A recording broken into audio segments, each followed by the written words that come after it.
The impacts of cumulative poor rains have precipitated a rapid decline in household food security in different areas of the country. Communities are particularly vulnerable to food insecurity because of the recurring natural disasters of drought, livestock diseases, animal and crop pests, a limited access to appropriate technologies, information, credit, and financial services. The government of Kenya implemented the National Agriculture and Livestock Extension Program in order to mitigate these limitations. What we do is that we go all along the value chain, training farmers on means and ways of eradicating poverty from the point of view of the farmer. We give the farmer the leeway to tell us how is he seeing the path from poverty to riches, and we go along with the farmer along that value chain. The Nalep program commenced in the year 2000 as a follow-up of the National Soil and Water Conservation Program. With the support of the Swedish International Development Cooperation Agency, it is implemented jointly by the Ministry of Agriculture and the Ministry of Livestock Development in collaboration with the private sector, NGOs, CBOs, farmer federations, research institutes, and the civil society. The government has, through the Nalep program, spent over 50 million shillings in the larger Thika district to promote agribusiness in the area. The program, which has been operating in the 6 districts, namely Thika West, Thika East, Gatanga, Ruiru, Gatundu North and Gatundu South districts for the last 10 years, has seen livestock and agriculture farmers uplift their standards of living from small-scale and skilled farmers to medium-level professional farmers with market creation and value addition skills. All through since last year, we have been working with the NAREP. It's our partners. Basically, what we do, we do what we call the capacity building. We train groups. Those groups we have partnered with NAREP. We visit them and we give them training concerning the group dynamics. We also train them on entrepreneurship and how to do savings. And more so on the line of the partnership, where we are coming in as a partnership. We do what we call the capacity, the market linkage and value addition. We have groups that are livestock based and we have groups that are agriculture based. The broad objective remains the same: poverty eradication, improvement of farmers' income for their own well uplifting. Given the situation as it is in terms of food security, Thika is in most cases a net importer of food. Within the last 10 years, we have seen a shift of that scenario, and now we are seeing a situation whereby farmers are able to produce more food compared to 10 years ago, before this program came in, because of the programs that we have initiated with them of increasing production per unit area and also adding value to the foods that they produce themselves. In monetary terms, if I were to say, we are able now to get more from the same acreage than we used to do 10 years ago when this program was not there. The project, whose mandate was to provide and facilitate pluralistic and efficient extension services for increased production, food security, higher incomes, and improved environment, has now come to an end, leaving in its wake a trail of successes. Amongst the success stories is Vision Farmers Self-Help Group, comprising of 20 members between the ages of 20 and 50 years. The group, with members who are formerly boda operators in Makongeni and Kiganjo estates in Thika West District, joined the Nalep program in 2005 and embarked on horticultural farming along the Makongeni swamp, where each member plants a horticultural product of his choice. Tumekuwa tukishirikiana na watu wa Nalep ambao ndio watu ambao wamekuwa wakituletea masomo hapa kwetu. Tumekuwa wakitufunza jinsi ya kutunza mboga, jinsi ya kutumia fertilizers, jinsi ya kuzilinda kutokana na magonjwa, jinsi ya kutengeneza mbolea ambayo ni compost. Hizo zote wamekuwa wakitufunza. Pia wametufunza juu ya kutafuta market na market creation, vile ambavyo unaweza tengeneza soko iwapo uko na product mpya. Umetusaidia kutoka katika kina cha umaskini, kwa sababu wengi wetu tulipokuwa tukija hapa kulima tulikuwa watu ambao hatujiwezi, lakini kupitia huu mpango tumekuwa watu wa kuinuka, tukajiandika na tukaweza pia kuajiri watu wengine. Kwa hivyo ningeapili kwa wahusika ya kwamba waendelee kusaidia wakulima, kwa maana nina hakika kuna wakulima wengi ambao hawajafikiwa na manufaa ya mpango huu wa Nalep. Kwa hivyo iwapo kuna uwezekano kuwe na mpango mwingine ambao utaweza kuwafikia wakulima, nina hakika watu wetu watatoka kwa umaskini na waweze kujizatiti kimaisha. We come in the line of leading them to the market, their produce. So we go, we identify the market, we bring to the farmers, they do the negotiation, and they buy they sell the produce to their buyers. So after the training, we identified that need and we saw it fit to partner with the Nalep. And that is what has made us has given us the input, because we have been able to train so far from Thika 31 groups.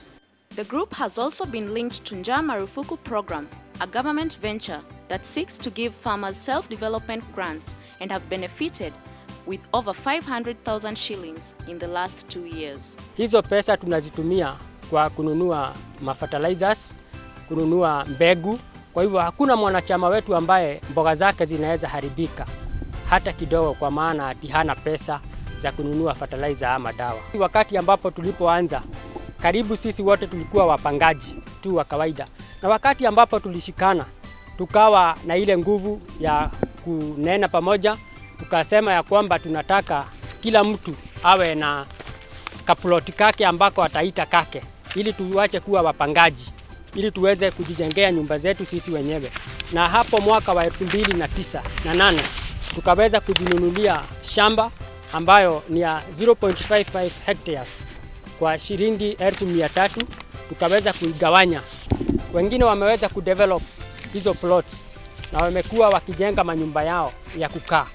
We are also linking them from one group to another, so that instead of going to Nairobi and get market there, they only sell to those to the other groups. So that linkage has been working very successfully, and we are realizing there is a lot of input.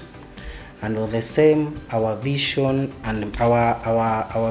is to alleviate poverty through enterprise creation and job creation. And we are being able to realize that because the groups we get from Nalep, now they are being able to employ other people who now are getting jobs from them, and they are paying them something. The group is now projecting to purchase more land and embark on large-scale farming. Tuko na mpango wa kununua shamba ya ekari 10, kwa maana hapa mahali ambapo tunalima si kwetu. Tuweze kupata shamba yetu ambayo tutakuwa tukilima na ambayo iko na maji mingi hata kuliko hii ambayo tunayoitumia kwa sasa. Another success story is Yaya Dairy Farming Project at Juja Farm, where a 58-year-old widow and her 22-year-old son have embarked on dairy farming on their 40 acres of land.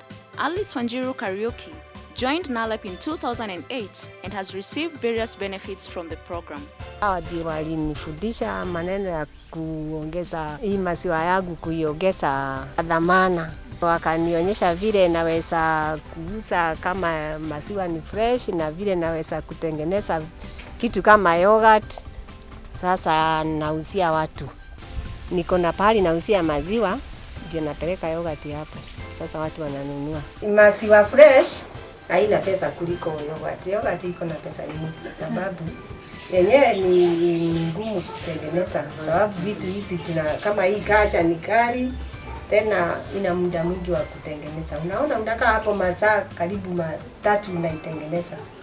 Ndio tena unapata yenyewe ina pesa, sababu sasa kama hii ikiwa ni shilingi 15 ama shilingi 10 ni afadhali kuliko maziwa ya shilingi 10 ni nyingi kuliko hiyo.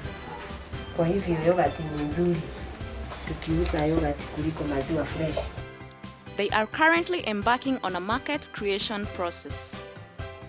In Gatanga district, Career Dairy Goat Project joined Nalep in 2006 with 22 members, all rearing dairy goats for milk production and breed improvement. The group, which started with 26 goats, now has 45 goats amongst the members, 15 of which are pedigrees, and the benefits they have received from the project are many. We have been trained how to select good goats, how to feed them, even how to establish fodder and conservation. They have helped us in writing proposals, and they have been honored 120,000 to increase their dairy goods, and they have done so. They bought 8 dairy goats in the year 2010, October. From there, with the help from the ministry, they have been guiding us and linking us with the other NGOs where they have been given some money to increase their dairy goods. Today, we are able to collect 16 liters per day. Within the group members, we use it because we know and we have been told that goat's milk has something called casein. It is sacred to our mothers. With that thing in our mentality, first thing, we take what we have. For our manure, we use it for fertilizing our vegetable gardens.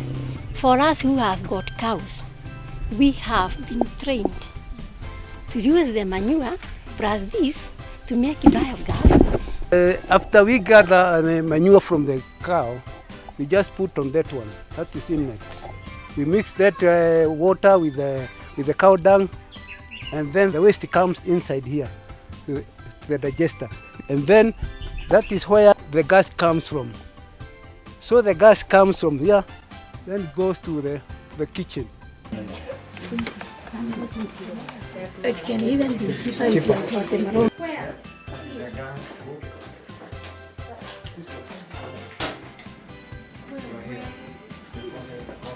So the cost of your gas jars and whatever with the cow.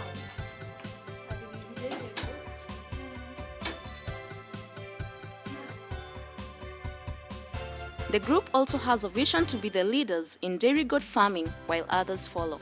And that is not all. When we improve our goats, we get 20 to 30 pedigrees. Then we go to commercial value addition.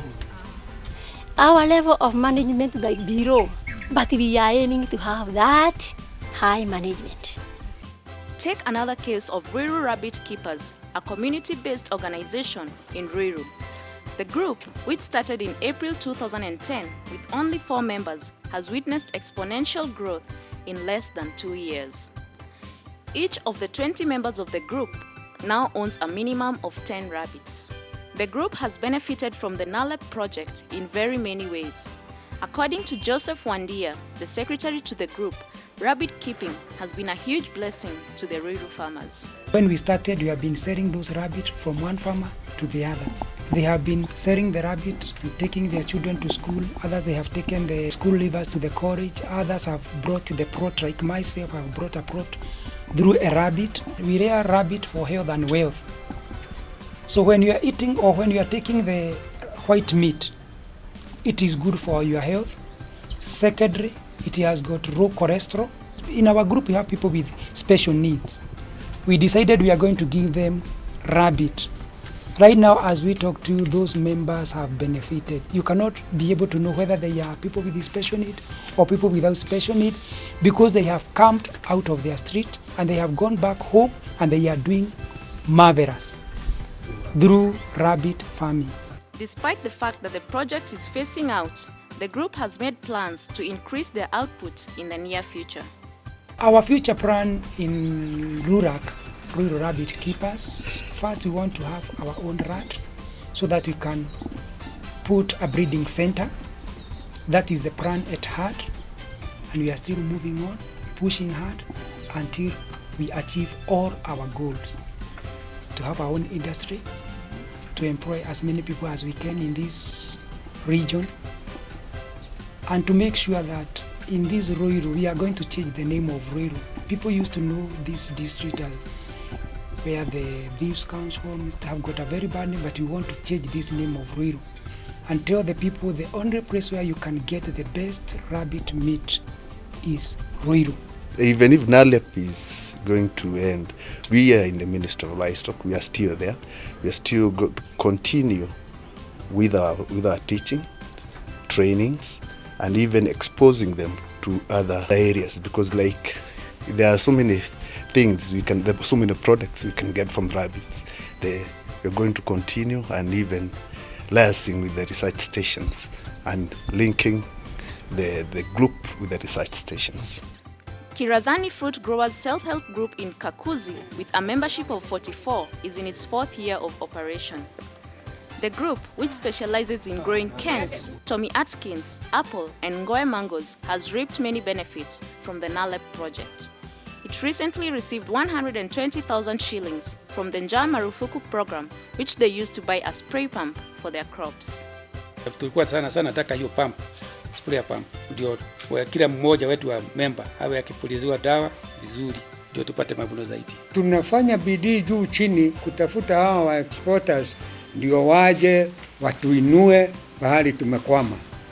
Tunaenda tu tukiwajaribu, tunawajaribu, lakini tunaona tu tuendelee, Mungu atatusaidia, karibu tufaulu sasa. Kutoka hapo ndio Nalep watakutufundisha, wakatuletea watu wengine wa soko kwa mtu mmoja wa exporter. Akatupatia nafasi ya kuuza hiyo maembe yetu tangu mwezi wa 2009. Hapo alianza kwa kununua kama zaidi ya kotoni 2000 zile nzuri, yani good quality. Unajua iko na bei mzuri. Sasa hiyo bei ndio inasaidia sana kama niko na watoto wa kusomesha, mimi nasomesha. Kama ni chakula inaniongezea kwa nyumba. Hata kama ni matumishi mengine ya nyumbani namna hii, hata kwa shamba kwenyewe. Unajua lazima ninunue madawa. Na hii madawa sasa kuanzia ununue maembe yetu, tumepata nafasi nzuri ya hiyo pesa yake tunanunua hiyo dawa, na unanunua dawa nyingi mara moja. Kilimo yetu zaidi sisi na grupu hii yetu ni maembe. Maana tulichagua tukaona maembe ndio inaweza kutufaidi sisi, maana wengi wetu sisi ni retired wazee waliretire, na tuliona njembe ile ni ngumu sana kwa sisi, tukasema tupande mti ambao mti hauna na kazi nyingi, bora ni tufanyie kazi ile inatakikana, ni kupatia mti, kupatia mbolea, ni kupiga ndawa, alafu tunangojea mavuno, tunavuna, alafu tunauza, tunapata mkate wetu wa kila siku. Hata zaidi ya hapo, hata saa hii tukitaka kuuliza maswali, tunaenda kwa agriculture office na tunauliza hiyo maswali. Sisi tuliungana kama grupu, hiyo inaitwa Kiradhani Fruit Growers Self-Help Group, tukiwa kikundi cha watu zaidi ya 40. Na tumekwisha fanya kazi na hii grupu sasa. Huu ni mwaka wa 3 ambao tumefanya miaka 3 kama wana grupu hii ya Kiradhani Fruit Growers. Tumepelekwa kwa mafunzo mengi ya kusomea hali ya matunda, hali ya kupiga ndawa, hali ya magonjwa vile inakuja, hali ya tuseme na kupatia miti yetu mbolea, na tunajua tu hata kugrade maembe yetu. Tuna grade sisi wenyewe, hata ikiwa wanunuzi wanakujaga na grade wao, sisi tumefunzwa, tunafanya pamoja na hawa hiyo ya grading. Na tumekwisha endeshana na hawa ma exporters. Tulijaribu kutafuta exporters kutoka miaka hiyo 3, lakini hatujafanikiwa sana kwa ukulima wetu, kwa sababu nchi yetu hii kwanza ni nchi ya moto. Hata nyinyi mnajisikia mkiwa hapa kutoka Thika, hii ni area ya moto. Saa nyingine mvua yetu inakatika mapema, unaona tu matunda yetu haikushika ile kitu ya kawaida ile kama imefimba vizuri, unaona tu haiko kasoro ilifanyika. Haya, tumekwisha kuwa na tabu nyingine, maembe yetu imekuwa tayari ya ichukuliwe kuna kuja ile kitu tunaita kama tuseme nini, kama ile kitu huitwa national calamity ya jua, ya mvua, ya kitu kingine. Kama mwaka ile ingine tuliharibiwa ukulima wetu na kitu kinaitwa Valentine. Sasa hiyo naye mandege ikakosa, tukaambiwa mandege haianguki kule Uingereza sababu kumekuwa na barafu. Maembe yetu tukaanguka, hatukupata vile tulifikiria. When KNA visited one of the farms, we found Vegemont International, a leading exporter of fresh fruits, buying mangoes for export. We are exporters of fresh produce, specializing on fruits, mangoes and avocados. We have bought fruits from this group for the last 3 years, mainly April mango, ngoe, and now towards the end of the season, we are buying the Kent mango. We sit down with the treasurer, the chairman. We come together when we set the prices. Now we tell them we'll start buying the price at this price, depending on the market on the other side. Like the apple mango, we buy at 110, starting with mostly between the size of 9, 10 to 12. That's a level, the price which we feel it is good for them and good for us also to make money. Because they're in business, we're also in business. The other varieties is Goe, 90, Kent, same price, 90, 80. In total, the group has 3,000 trees, from which they make about 300,000 shillings per 3,000 cartons, each holding between 10 and 12 mangoes. The group also has big plans for the future. Mipango yetu ya kwanza sasa ile tunataka sana ni kupata hiyo dawa. Tupate kama kikundi. Hiyo mipango tulikuwa nazungumza na hiyo mwenye kununua na alikubali anaweza nunua dawa tuwe tukimlipa. Sisi ni watu wa season moja, kwa season ya mwaka moja. Yaani mavuno maembe inavunwa tunalima mwaka mmoja. Na tunauza, tukiuzia hata mabroka ni wengi hapa na hao exporter. Sasa ndio tuna watu wawili, tulikuwa na exporter mmoja, tumekwishaongezea wa pili, lakini huyo bando ataanza hii season nyingine. Lakini tunauza, tunapata ile kitu tunapata inatusaidia na imetusaidia. Mipango ingine ni kupata poroti. Tulipata poroti, tulipewa hapa na kanzo ya hapa. Na hiyo poroti tunaitaka tuwe na pulpa, ile mashini ya kutoa puree. Tunaweza kufanya drying mangoes. Kwa hiyo mradi tu tunaweza kuwa na sako kidogo ya kusaidia wakulima wale hawajimudu vizuri. Na hiyo agrovet ya kupata dawa sasa zikiwa za kikundi. Hiyo ni mradi ile tunataka kwa baadaye. Na tukiwezekana sana mtu awe na maji yake kidogo ya kutumia kwa shamba lake. Wenye kununua ni wengi. Wanatoka hata Kabati, wengine wanatoka hapa Thika, na wengine hata Ruiru. Ni wengi wenye kununua, ni wafanya biashara wadogo ni wengi. Wakununua kama maembe kama pieces 400 anaenda. Mwingine anunua pieces 1000 naenda soko yake. Kwa hivyo ni wengi. Yule yako na miti nyingi zaidi hapa ni kama 100 na kitu hivyo 120 hapo. Ikiwa ikikomaa atapata faida. Maembe nategemea vile inapatia chakula na vile mti umekomaa kuanzia miaka 10. Hapo unaunio utapata faida kwa mti mmoja. Na tunajipata tuko na kikundi nne. Kwa kikundi hiki kuna kikundi tunaita kia auditing. Hiyo ni cha kufanya hesabu ya group, na tuna kingine tunaita welfare. Hiyo ni cha kujua kama sako itafanya kazi ama kama mtu mmoja amepata tuseme kama mtu yake amekufa ama kitu kama hiyo, tunamsaidia kidogo na pesa kidogo ile tutachanga. Kuna kingine tunaita marketing. Nake hiyo ni ya watu wale tumechagua kama watu 9 hivi. Wale watakuwa kitafuta kwa magazeti na nini ama kutembelea mahali kutafuta soko. Na kuna kingine tunaita field kile cha shamba yenyewe sasa field kia grain and grading. Hawa ndio wanaenda kwa shamba, na ndani ya kikundi tumechagua watu wa kwenda scouting kuangalia kama shamba ya mwingine inafanana na mwingine. Kwa hiyo scouting yenyewe inataka kama ni maembe tukianza kufuliza dawa, tujue kwako una wa scouting team ikienda kuja kwako uonyeshe dawa na siku ile unapiga. Kwa hivyo tuna spring regime, yani kuna wakati tunasema tu spray. Tukianza maua ikitokea tunasema sasa ni wakati wa kuspray. Kama ni kabla tuna hiyo timetable ya hiyo timing. Huyo mradi mzuri kwa sisi sababu ulitufungua macho na tukaona mbele. Tulikuwa na miti ya miembe ile ilikuwa ya roko. Ile tulikuwa nauza bei dogo sana kwa gunia moja. Hata saa nyingine kwa debe moja. Lakini sasa tumepata maembe na tutaendelea na kuyalia na kuilima tukisaidiwa na agriculture wale kwa karibu. Na tena tuko na hiyo Nalep iliwacha vijana. Mbele walikuwa na wale tunaulizanga maswali. Na hii kwa kikundi hapa kuna 5 hivi. Hakuna mmoja anaweza chukua maembe kama kilo 50. Kwa hiyo hiyo vijana wao ndio watakuja tuungane kwa hiyo plot kujenga kuinua hiyo store waandikwa kazi kwa hiyo store. Kwa hivyo kuna miradi utasaidia vijana sana na wataingia.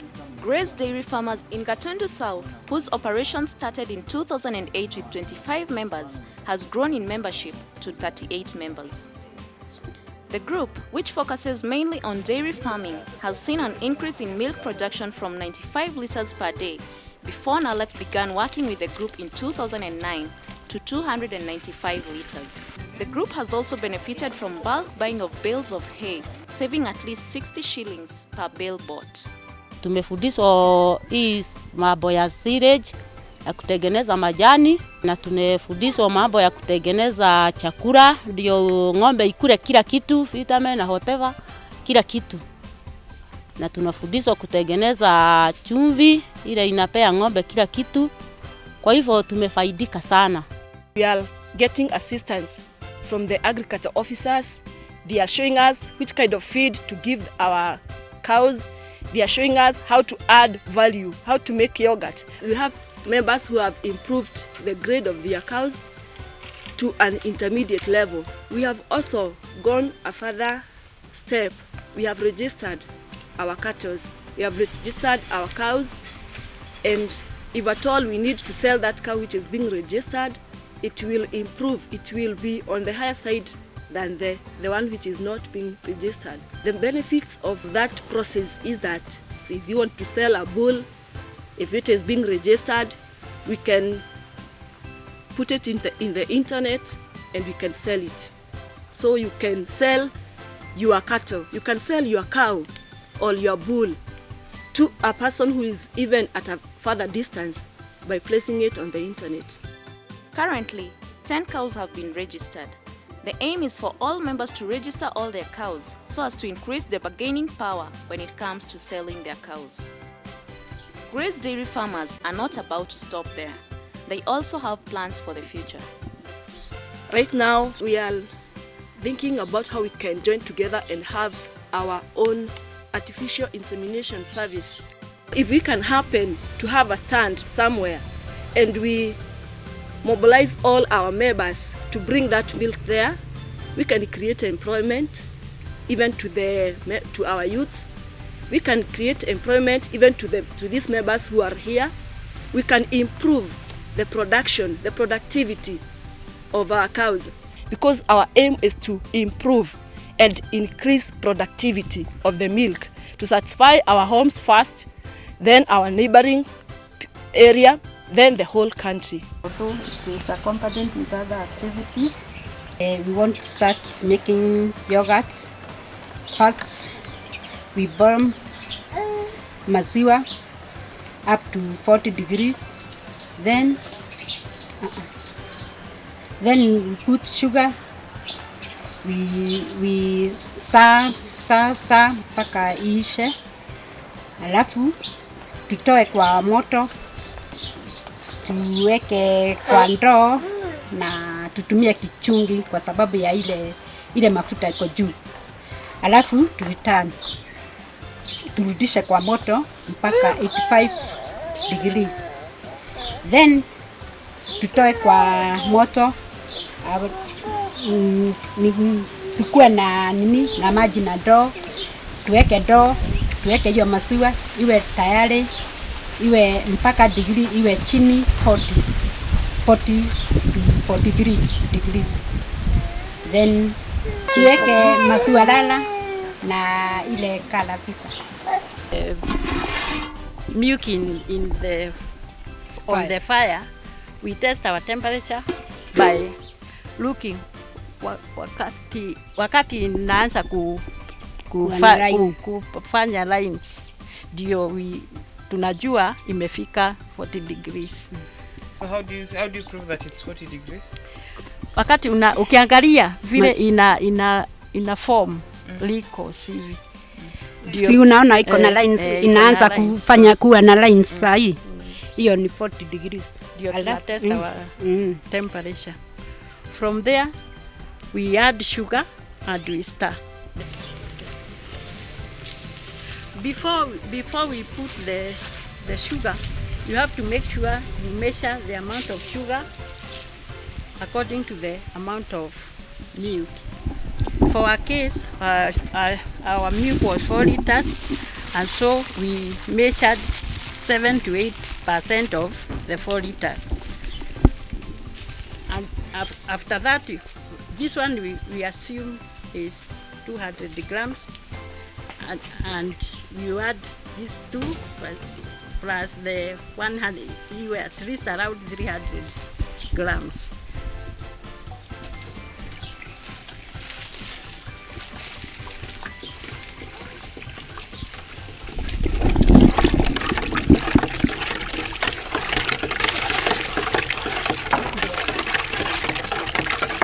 But the taste varies. You vary the taste of the sugar, the amount of sugar.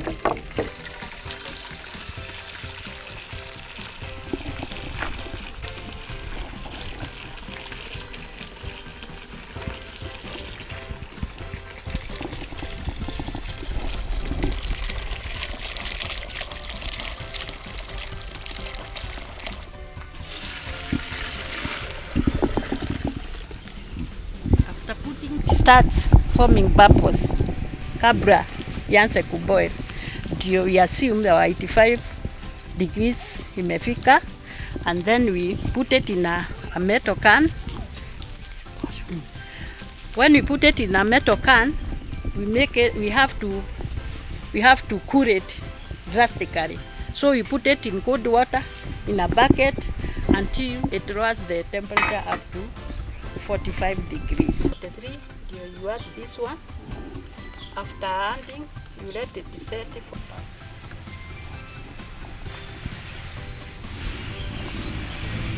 I can also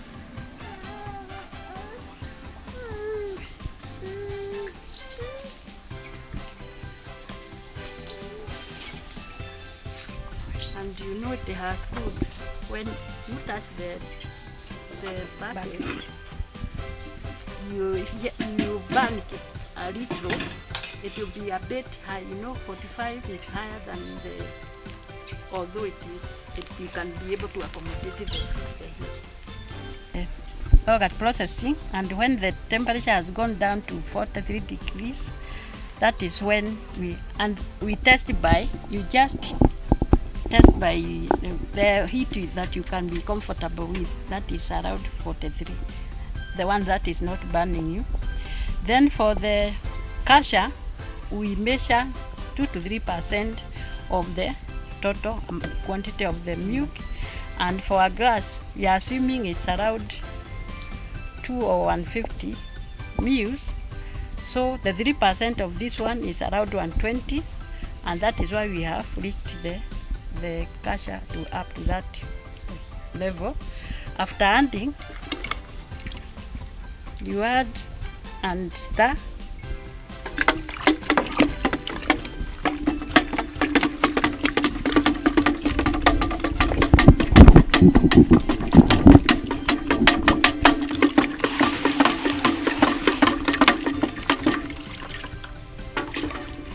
So you can see now it's mixed up. After that, bucket in a bucket just to regulate the temperature, or if you have a fire, you put it in a fire, and you put it in a place where you are not interfering with. For 3 to 6 hours, it will set, and that time you can serve. And if it's for marketing, you can even pack or wait overnight for it to set completely. Kabla ya kukaa bila kazi, kama saa 8 za wakati wa kupumzika, mtu anaweza kutumia kufanya kazi hii. Ni kazi ya kuadimaya sana. Wakati ukikaa chini, mafikirio yako yote inakuja hapa. Kwa vile unaona hata vile tunajiuda, sinaingia ni kazi ya rahisi sana. Kwa hivyo tulifikiri kukaa, tuanze kufanya nini kazi hii.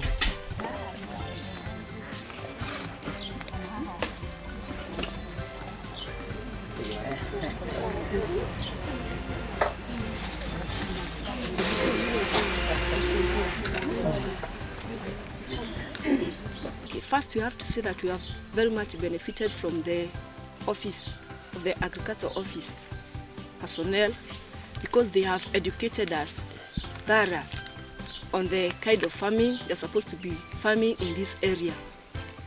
We have to thank them because they tirelessly come to this area without even asking for anything from any member, because the government have already provided for those facilities.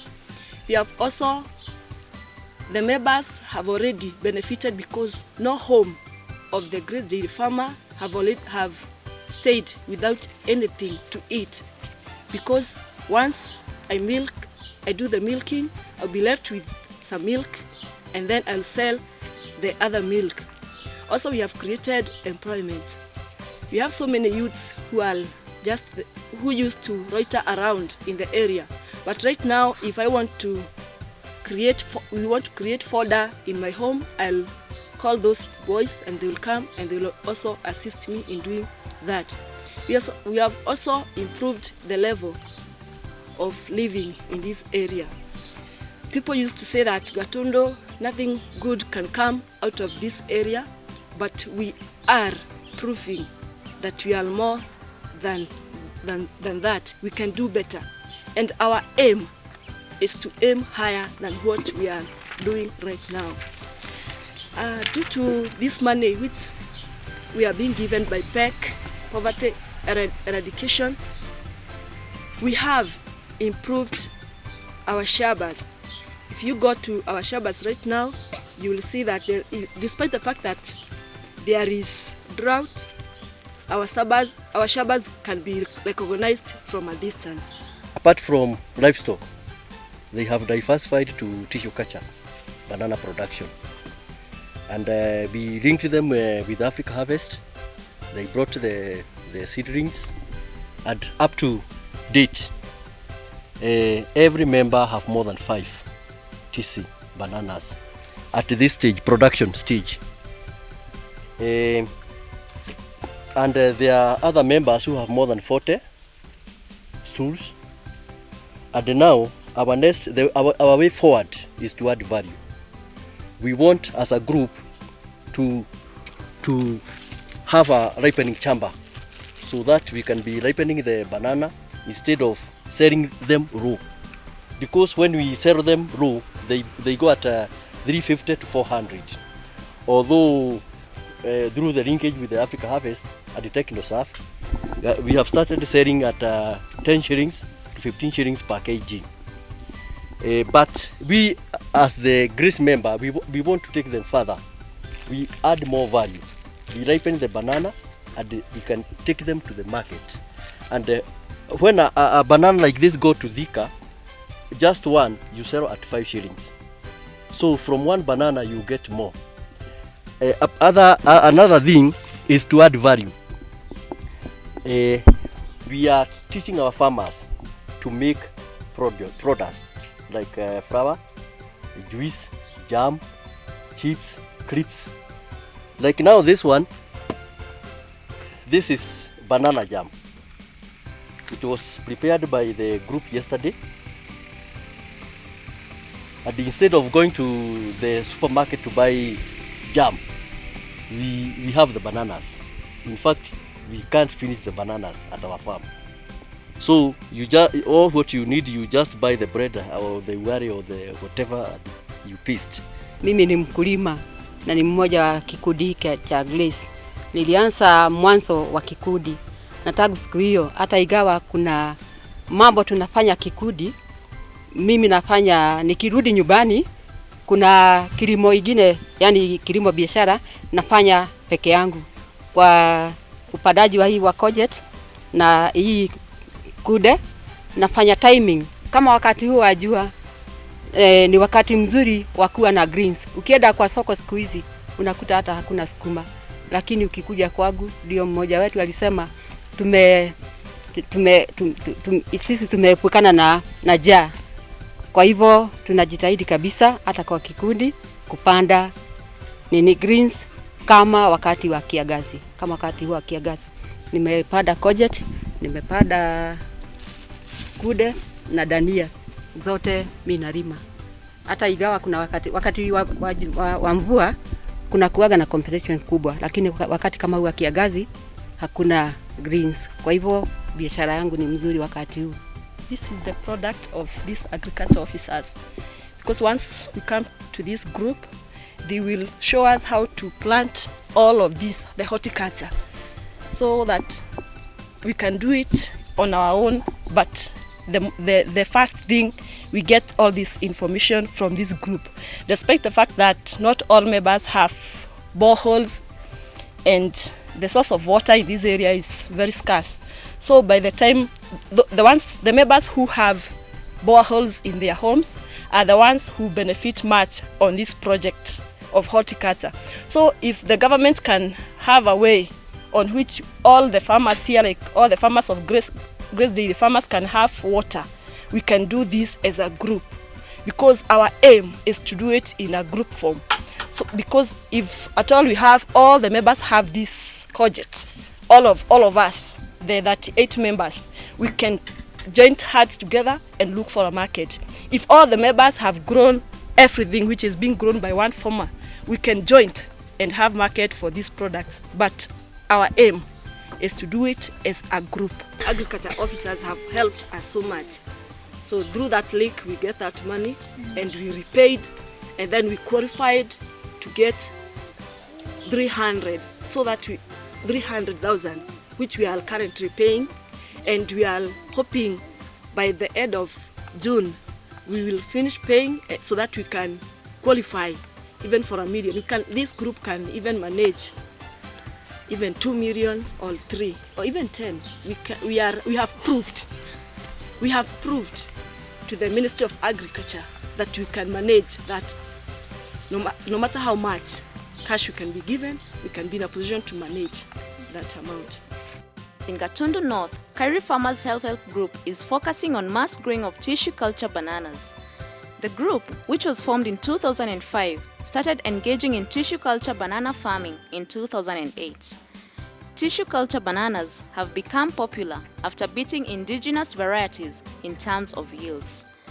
The average yield of tissue culture bananas stands at between 30 to 40 tons per hectare, which is significantly higher than that of non-tissue culture bananas, whose yield averages 10 tons per hectare. The group has taken advantage of this fact to reap great benefits. The group has continually increased the hectarage, and they have also incorporated and helped other members of the community to introduce the same enterprise in the area. They have several benefits. One is increased incomes out of the sales of the tissue culture bananas. They have also increased food security from the use of cooking bananas and ripening bananas. The food security is within and without the area, because the group members are able to sell their produce even outside the division.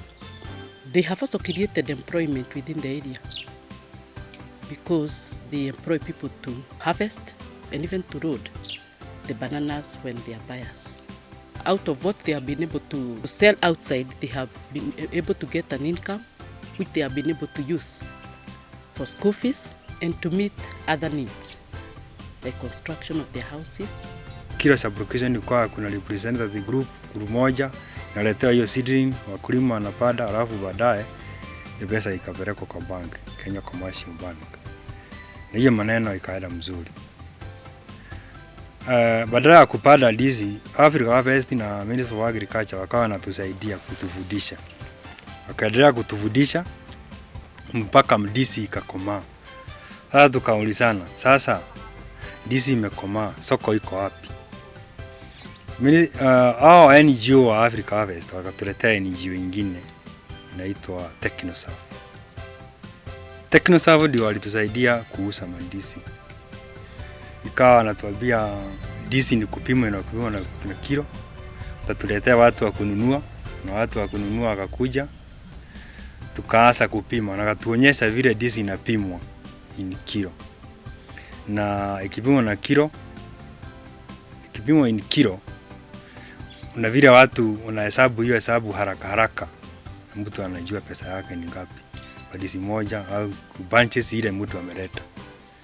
Na hiyo kitu ikawa mzuri na ikawa inavutia haraka, hata wakati kunakuwa na masida kutoka kwa watu wale wanatunulia na wale watu wanataka tusiuse na kilo.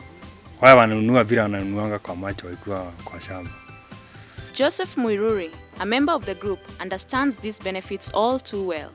I've been able to push through my children in school. I have my last born in the university, and it is a parallel program. I have another girl at the KIST. She's also in it's kind of a parallel program. And I'm also paying the rents with the bananas. Just as their yields are huge, so are their future plans. We are proposing to buy a ripener box, and we sell even when they are ripe. We can even make banana flour and banana chips. When it's dry like this, the bananas do not grow big enough for marketing. So we can make puree, and then it can also be exported. And that one would also help us to market even our small bananas. In light of these achievements, it is imperative to note that this success did not come easy. It came about as a result of the hard work and approach that Nalep used. By working with the groups, which was the mode of operation of Nalep, farmers have been able to harness the goods from other NGOs, private sector service providers, and other organizations. And this is because of the capacity that Nalep has been able to give to the farmers. Though Nalep was not giving tangible donations upfront to the farmers, as some programs used to do in the previous years, the empowerment has made the farmers do wonders. You'll find farmers who have formed very strong groups which have moved further to form circles, and the circles have enabled farmers not to just be producers but to move further and become mega marketers up to exporters. Previously, you could not see farmers who could raise their voice in the marketing forums, but through working with Nalep, farmers have got a stronger voice. They come out very clearly articulating their issues, be it in NGO forums or in farmers' organizations. And I think this has given more power to the produce that the farmers do produce. These are the gains which we have seen over the years through the Nalep program. With the winding up of the Nalep project, the larger Thika district is looking forward to the rolling out of the Agricultural Sector Development Support Program to take over from where Nalep left off. The program that is coming up is called Agriculture Sector Development Support Program, ASDSP. Now that we are winding Nalep at this period, by June of this year, beginning July, we will start now implementing this other new program, ASDSP, that will continue with the work of Nalep. I can tell you that This program, ASDSP, is focusing on adding more value to what Nalep was doing there before. It is expected to continue with the groups that Nalep has already formed and give more value to those farmers, assist them to do more of marketing, assist them to get more money from whatever they are doing, and we'll be able to do more groups even. ASDSP, Agriculture Sector Development Support Program, will be a bigger program than the Nalep has been. Yeah, so we expect to do more with more farmers and with more ministries.